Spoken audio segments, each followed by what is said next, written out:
Vamos começar, né? Vamos começar, né, para seguir os compromissos de todo mundo depois. Isso. Bom, hoje dando continuidade à sessão de ultrassonografia, o tema, né, que é a continuação do estudo do abdômen, e aí a gente vai falar um pouquinho sobre o baço, o pâncreas e a próstata. Então, iniciando falando sobre o baço, né, que é considerado o maior órgão linfático, apresenta dimensões variáveis e normalmente parênquima homogêneo, né? Com relação às dimensões, a gente pode encontrar aí um tamanho até 13, mais ou menos, centímetros, né? Tem um valor em relação às dimensões, né? 13 por 8 por 3,5, mais ou menos, mas como eu havia dito, as dimensões realmente podem ser variáveis, dependendo de cada pessoa, né? Na composição dele, ele possui uma cápsula fibroelástica, que é circundada pelo peritônio, em exceção ao hilo esplênico, né, que não tá nessa composição. O padrão de imagem na ultrassom, que é o importante a gente conseguir identificar, né, o baço, normalmente a gente consegue ver ele numa visão coronal, tá logo acima do polo superior do rim esquerdo. O paciente, normalmente, a gente deixa ele em decúbito dorsal. Normalmente a gente faz uma certa ajuste o paciente para tentar enxergar da melhor maneira, né? O transdutor normalmente é colocado posteriormente a um dos espaços intercostais inferiores à esquerda, né? Normalmente a gente usa como parâmetro o rim esquerdo, e aí, normalmente, um arco costal acima, a gente acaba encontrando ali o baço. O padrão de imagem, né, na ultrassonografia, como eu havia dito, aqui a gente consegue ver, nessa primeira imagem, a gente vê uma imagem coronal. Nessa imagem coronal a gente vê justamente, né, o baço, né, alongado na tela, né, a visão dele, né, um padrão homogêneo. Nessa outra imagem a gente vê uma imagem no trans, né, no transversal, e aí a gente consegue também identificar. Normalmente a gente usa a imagem realmente no coronal como padrão da imagem, né, na ultrassom, e aí fazendo a medida no maior eixo do baço.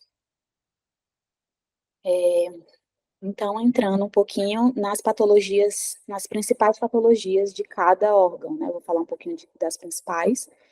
E aí, com relação ao baço, acredito que a principal patologia que mais preocupante, assim, que a gente pode encontrar um pouco mais no dia a dia, seria a esplenomegalia mesmo. Essa imagem está muito nítida, mas falando um pouquinho, né, da esplenomegalia, a organomegalia, ela pode ser, é o quadro mais frequente, como eu havia dito. Inúmeros processos podem levar a essa organomegalia, né, a esplenomegalia, entre eles processos infecciosos, inflamatórios, processos tumorais, são diversos processos que realmente podem levar. Quando a gente identifica na ultrassom, né, eu acho que um pouco pelo olho já dá para a gente ver que tem alguma coisa diferente, então o ideal é a gente já realmente calcular o índice esplênico. E aí, segundo o índice, a gente tem que realmente lembrar sempre, né, das dimensões do órgão, de todos os órgãos, claro, mas lembrar das dimensões normais, e aí, quando a gente faz essa medida, a gente vê que está alterado, aí já é interessante fazer esse cálculo do índice esplênico, que a gente vai calcular o tamanho dele, vai multiplicar, né, o tamanho no longitudinal, no transversal e no antero posterior. Nessa literatura que eu encontrei, né, ele dá um valor normal de 120 a 480 centímetros cúbicos, né, o volume. Mas aí um valor maior que esse 480 seria um índice esplênico aumentado. E aí a gente pode realmente falar em esplenomegalia e usar essa palavra no nosso laudo. Aqui, nessas duas tabelas, a gente vê algumas medidas interessantes para a gente, né, claro que não dá para decorar, mas principalmente essas medidas em relação à idade, ao tamanho, né, como havia dito, o baço pode ter um tamanho variável, né, de acordo com a idade, de acordo com o sexo, e aí é só para a gente ter uma noção, né, dessa variabilidade, né, o limite máximo sugerido, e aí, nesse outro quadro, a gente vê algumas causas, que são muitas, que podem cursar com esplenomegalia, né, hepatite, são causas realmente diversas, né, tanto quadros infecciosos, estados congestivos, doenças linfohematogênicas, principalmente as relacionadas à parte vascular, né, outras condições, né, hematomas, abscesso, essas condições a gente vai falar de algumas que são condições algumas vezes traumáticas, e aí que podem realmente cursar com um quadro de esplenomegalia. Aí entrando agora com relação às anormalidades localizadas, né? A gente tem a esplenomegalia seria algo mais difuso e as anormalidades localizadas seriam afecções mesmo que a gente pode também encontrar na imagem, né? A primeira que a gente pode começar falando seria os cistos. Tem alguns tipos, cistos infecciosos, cistos pós-traumáticos, congênitos primários, esses cistos na imagem, né? Aqui tem um exemplo de imagem como o padrão de um cisto, né? A gente vê uma imagem ovalada, anecoica, né? Com conteúdo anecoico. Os cistos, eles podem ter conteúdos, podem ter essa variabilidade do conteúdo, não necessariamente, por exemplo, um cisto com conteúdo simples, né? Pode ter um cisto com conteúdo mais espesso, ou até uma imagem vegetante também dentro do cisto. Então, a gente tem que realmente analisar bem esse padrão na imagem antes de isso. Aí entrando também em outra situação que a gente pode encontrar com uma normalidade localizada seriam as massas mesmo, as massas sólidas, né? As massas normalmente elas são consequência de uma infecção granulomatosa prévia, a maioria das vezes. Claro que podem haver outras situações, mas é mais comum encontrar, por exemplo, na tuberculose. A tuberculose, principalmente a miliar, ela pode cursar com um padrão de imagem causando realmente a visão de uma massa sólida, né? Na ultrassom, o padrão de imagem poderia causar uma esplenomegalia homogênea ou heterogênea. E aí, aqui nessa imagem, a gente vê uma imagem de realmente um paciente com uma tuberculose, onde a gente encontra múltiplos nódulos hipoecogênicos arredondados ou ovalados, e esses múltiplos nódulos representariam os granulomas. Outra característica seria um aspecto sequelar com calcificação do granuloma, né? Que aí a gente vê, além das imagens dos múltiplos nódulos hipoecogênicos, a gente pode encontrar pontos hiperecogênicos com sombra acústica. E aí seria um padrão mais de calcificação. E aí, seguindo, né, mais um exemplo de anormalidade localizada, os hemangiomas. Né, na literatura fala que é a lesão mais comum do baço, mais comumente encontrada, e é causada por uma proliferação de canais vasculares, que podem ser de tamanhos variados, preenchidos por hemácias definidos por uma camada epitelial. E aí, realmente é um achado normalmente incidental, né? O paciente realmente pode apresentar nenhum sintoma. Na ultrassom, a gente encontra uma lesão nodular hiperecogênica, normalmente. Em algumas vezes, a gente encontra áreas anecoicas de permeio, que podem ser correspondentes, né, à necrose ou espaços vasculares. E aí, mas a maioria das vezes, realmente, é uma região nodular hiperecogênica. Bom, e aí entrando na questão das anormalidades congênitas, que são outras anormalidades que também podem ser encontradas no baço. A gente tem aqui 3 exemplos, né, o baço acessório, a banda esplênica e o baço itinerante. Aqui na imagem a gente tem uma imagem de baço acessório, né, normalmente a gente encontra como um foco de tecido agregado ao baço mesmo, né, ao órgão. A gente geralmente vê realmente ali o órgão e aí tem uma imagem ali a mais que a gente pode achar estranha a princípio, e aí isso acontece por uma falha de fusão de um ou mais dos precursores mesenquimais. Normalmente, a maioria das vezes ele é único, mas ele também pode ser, podem ter em maior quantidade, né? Pode ser duplo, pode ser até múltiplo. E aí, mas a maioria das vezes é único. Na ultrassom, né, como essa imagem, a gente vê a formação ovalada, sólida, normalmente isoecogênica, né, com o mesmo padrão do parênquima esplênico. Podem ser, a maioria das vezes iso, é isso. E aí a outra situação, a banda esplênica, que aqui eu exemplifiquei nessa imagem. Na banda esplênica, que é uma outra normalidade, a gente encontra, né, o motivo mesmo é a fusão dos tecidos mesodérmicos. Essa fusão acontece de uma forma anômala, então acaba realmente causando o que a gente chama de banda, que é essa imagem linear, hiperecogênica, que é causada por uma fissura profunda na camada do tecido esplênico. E aí o tecido acaba se unindo, mas fica realmente esse sinal, né, da fusão na imagem.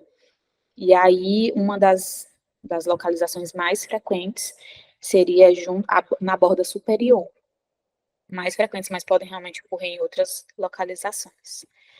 E, por fim, o baço itinerante, né?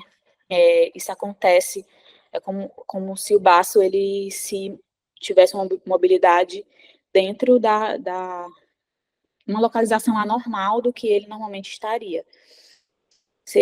Poderia ser considerado também um baço ectópico ou flutuante, né, um outro nome que a gente poderia dar. A etiologia é realmente a ausência dos ligamentos espleno-renal e gastroesplênico.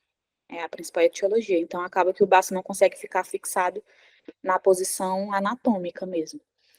Normalmente, na ultrassom, pode ser visto uma massa, como se fosse uma massa sólida, homogênea, ectópica, né? Não, ele fica ali próximo à localização, que seria a localização ideal, e a gente tem que ver uma possibilidade de um paciente que a gente não encontra o baço, e aí encontra essa situação, a gente tem que ter como diferencial pensar nisso. São casos mais raros, né, de se encontrar no dia a dia. Bom, algumas armadilhas relacionadas a esse estudo ultrassonográfico do baço.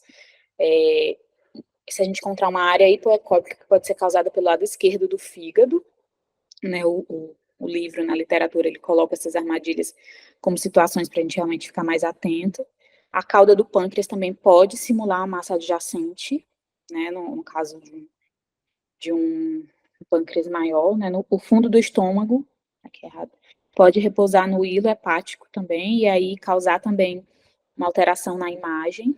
E existe também a situação do baço retrorenal, quando ele não está na posição que normalmente a gente encontra. Então, são algumas situações que a gente tem que ficar um pouco mais, lembrar, né? Bom, seguindo, a gente vai entrar agora no estudo do pâncreas, né? O pâncreas é um órgão retroperitoneal, desprovido de cápsula. Ele está localizado no espaço pararrenal anterior, normalmente, né, entre a curvatura do duodeno e do hilo esplênico. A medida dele normalmente entre 12,5 a 15, e normalmente a divisão que a gente faz dele é cabeça, processo ensinado, colo, corpo e cauda. Aqui a gente tem uma imagem ótima, né, de se conseguir entender o pâncreas, de conseguir ver. O pâncreas nem sempre é um órgão facilmente encontrado. Eu confesso que eu tenho bastante dificuldade, principalmente no começo, assim, de encontrar, às vezes tem um pouco mais de dificuldade. Geralmente é o órgão que a gente vai ver primeiro ali, né, vai procurar primeiro.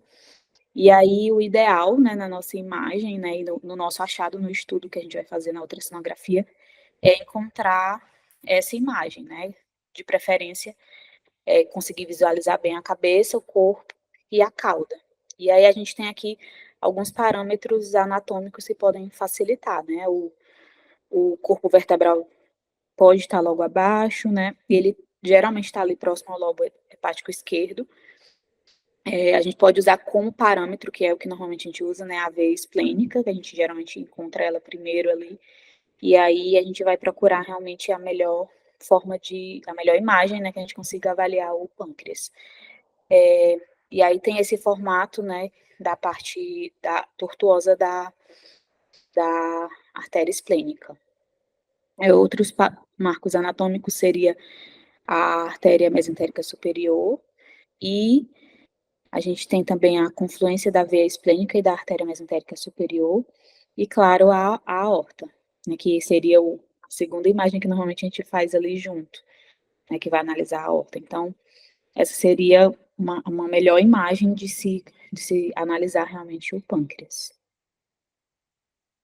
Entrando nas patologias pancreáticas, vou falar das principais, né, a pancreatite aguda sendo realmente uma situação em que a gente vai encontrar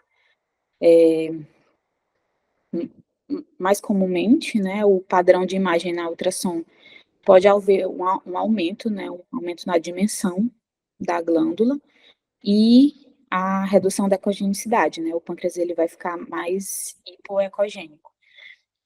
Outra característica que a gente pode ver é uma dilatação do ducto pancreático principal.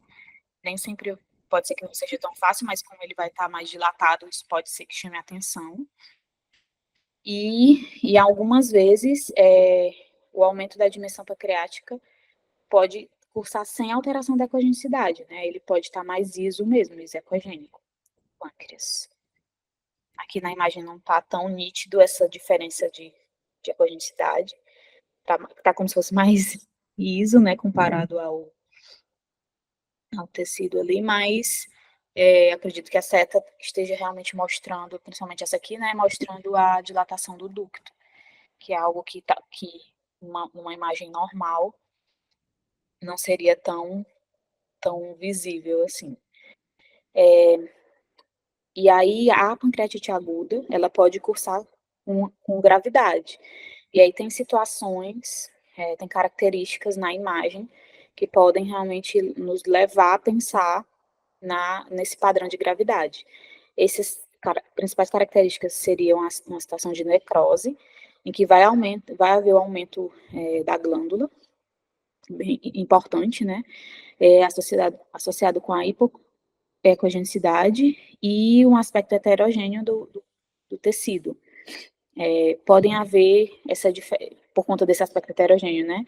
Uma hipoecogenicidade com áreas focais de mais hipoecogênicas ainda. Uma coleção líquida, né? A gente pode encontrar uma coleção líquida no pâncreas, cursando com a hipoecogenicidade do órgão, e importante coleção líquida peripancreática, né? A gente vai encontrar ao redor ali. Outra situação seriam os pseudocistos em formação, né? O acúmulo de líquido inflamatório acaba por ser delimitado por uma parede de tecido fibroso ou uma situação de granulação mesmo. E aí forma esses pseudocistos que são uma das características que pode nos levar a pensar realmente na pancreatite aguda grave. E aí, entrando na pancreatite crônica, que seria a situação, né, que o paciente já estaria com características de cronicidade mesmo. Na ultrassom, a gente também vai encontrar um ducto pancreático dilatado, o padrão dele vai estar mais irregular. Uma característica diferente, né, do padrão agudo seria essas calcificações no trajeto. Né, aqui nessa segunda imagem a gente consegue ver a imagem, né, um foco, né, uma imagem mais hiperecogênica e com uma certa sombra, uma certa sombra acústica, né? E aí pode levar a pensar realmente na situação de calcificação. Outra situação é a formação de uma massa focal na cabeça do pâncreas. É uma situação não tão comum, mas pode acontecer também. Bom, algumas situações da pancreatite, complicações, o pseudocisto, né, aquele pseudocisto que se forma, né, na pancreatite aguda grave, ele pode cursar com complicação, obstrução do estômago, intestino delgado, cólon ou ductos biliares, pseudocistos que dissecam para o interior de outros órgãos também podem acabar cursando com complicação. Hemorragia gastrointestinal, secundária à erosão direta, ou secundária a sangramento de varizes, peritonite aguda e a própria pancreatite crônica. São situações de complicação das pancreatites. Bom, agora entrando nas na questão da próstata, no estudo da próstata. A próstata ela é localizada profundamente na pelve. A gente pode abordar ela na ultrassom via transabdominal e via transretal. É mais comum, a gente pode encontrar muito, né, fazer boas imagens, né, via transabdominal, mas quando vai se estudar mais profundamente a via transretal, ela pode dar mais detalhes ainda desse estudo. Aí é importante a gente lembrar que da anatomia da próstata. A anatomia dela é uma anatomia separada em zonas. E aí existem zonas que a gente precisa conseguir enxergar quando a gente vê a imagem no ultrassom, né? A gente encontra ali a zona periférica, que aqui está representada nessa imagem, né? Nessa imagem esquemática. Não está mexendo. Aqui é a zona periférica, que seria essa imagem em preto. A zona periférica, ela compõe 70% do tecido fibroglandular da próstata, e é realmente o local onde a gente vai mais encontrar as neoplasias prostáticas. É a zona de transição, que ela compõe 5% do tecido fibroglandular.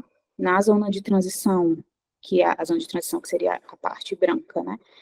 É onde a gente mais encontra as doenças, as benignas, né? Por exemplo, a hiperplasia prostática benigna. E a zona central, que compõe 25% do tecido fibroglandular, que é a zona em amarelo, onde a gente vai encontrar os ductos deferentes, as vesículas seminais, né? Eles vão entrar nessa zona. E aqui a gente também pode encontrar alguns casos de câncer de próstata. Então, é importante identificar na imagem essas zonas, porque vai levar realmente o nosso pensamento com relação ao diagnóstico do paciente quando a gente encontrar anomalias, né, na imagem. Aqui a gente vê o padrão da imagem na ultrassom. Na via transabdominal, a gente vai usar o transdutor convexo, né? Essa imagem aqui é a imagem da via transretal.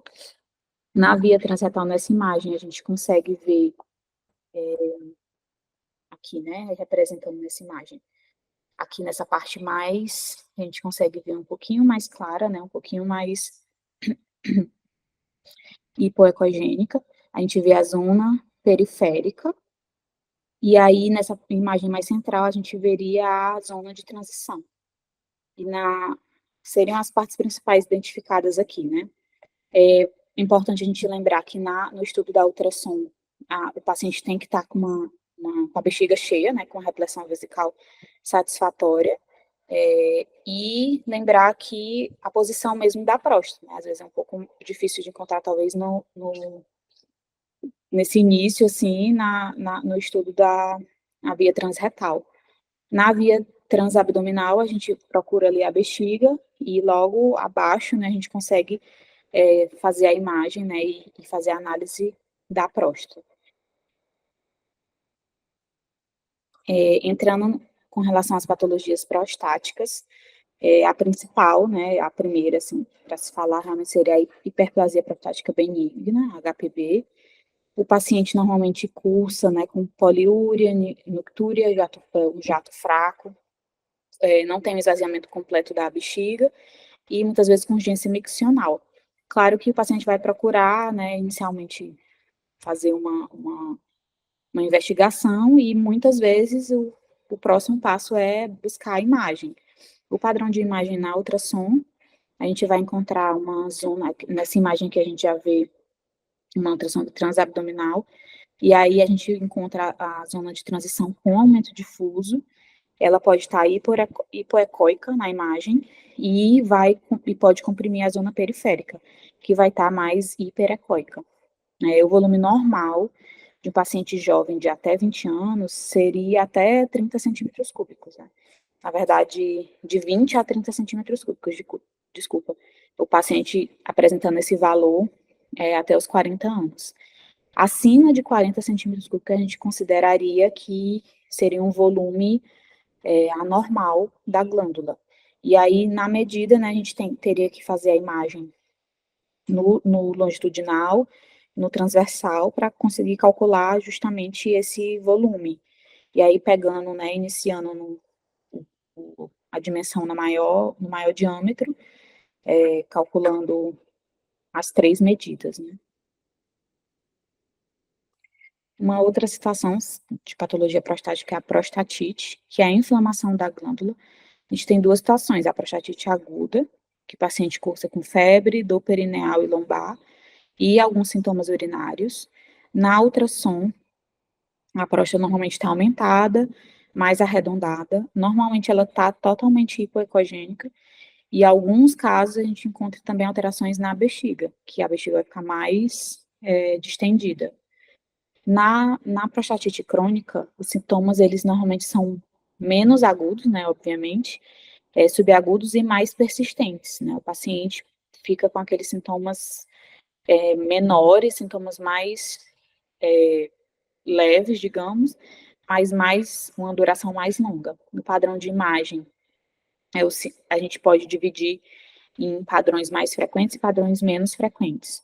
Os mais frequentes, né, eles não são tão específicos para a gente pensar direto na prostatite, que podem cursar com ecos brilhantes e ecos de média e ainda de média intensidade.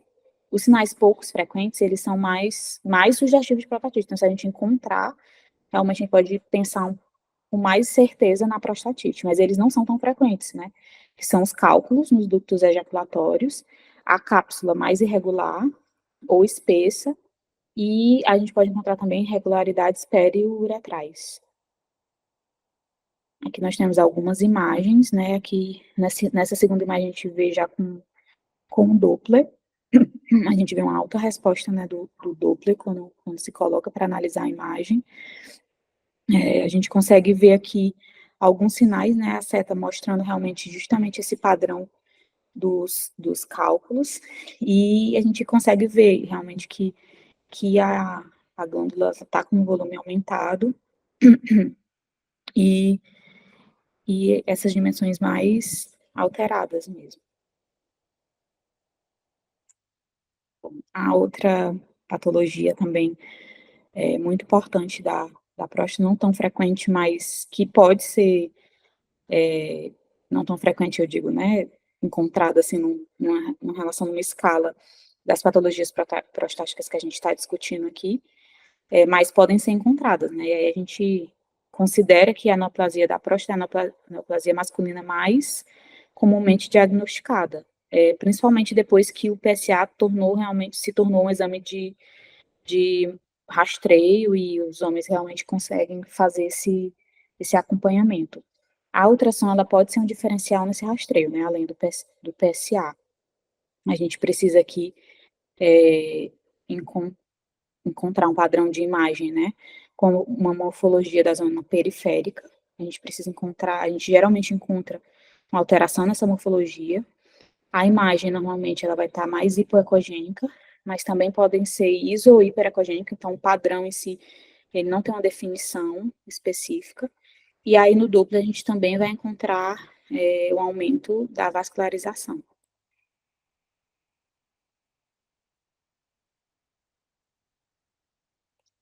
Bom, essas foram as principais doenças, né, colocadas para a gente conseguir estudar esses órgãos, aqui as referências utilizadas. E é isso, pessoal. Obrigada. Se alguém tiver algum comentário ou alguma dúvida. Foi ótimo, Bárbara, parabéns. São várias patologias, né, de cada um desses temas, mas tu abordou realmente as principais e foi ótimo.